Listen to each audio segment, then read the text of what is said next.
শয়তানের কূটকৌশল।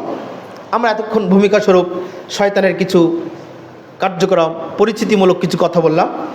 কিভাবে আপনাকে ইসলাম থেকে বহিষ্কার করছে, কিভাবে আপনাকে অন্যায় দিকে ধাবিত করছে, কোন প্রক্রিয়া সে অবলম্বন করে থাকে, কোন পথ পদ্ধতিতে সে আমাদের মাঝে আগমন করে। দেখেন, বাতিলকে সুশোভিত করে, অন্যায়কে, অসত্যকে, মিথ্যাকে ও সত্য বলে সুশোভন করে তোলে। বাতিলকে সুশোভিত করে প্রদর্শন করে করে ও মানুষকে প্রলোচিত করে।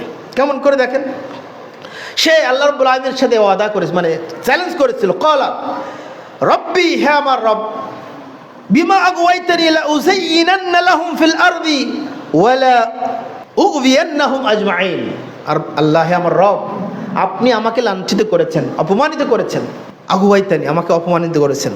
লা উযায়্যিনান্না লাহুম, আমি অবশ্যই অবশ্যই তাদের জন্য, মানে বান্দাদের জন্য আকৃষ্ট করে দিব, সুশোভন করে দিব, সুন্দর করে উপস্থাপন করব, খুব সুন্দরভাবে বাতিলকে, অসত্যকে, অন্যায়কে, অসভ্যতাকে সুন্দর করে উপস্থাপন করব, এমনভাবে সুন্দরভাবে করব যাতে ও সত্যকে ভুলে যায়, বাতিলকে সত্য হিসেবে মেনে নেয়। ওয়ালা উগবিয়ান্নাহুম আজমাইন, এবং আমি তাদের সকলকেই পথভ্রষ্ট করে ছাড়বো। এটা শয়তানের চ্যালেঞ্জ।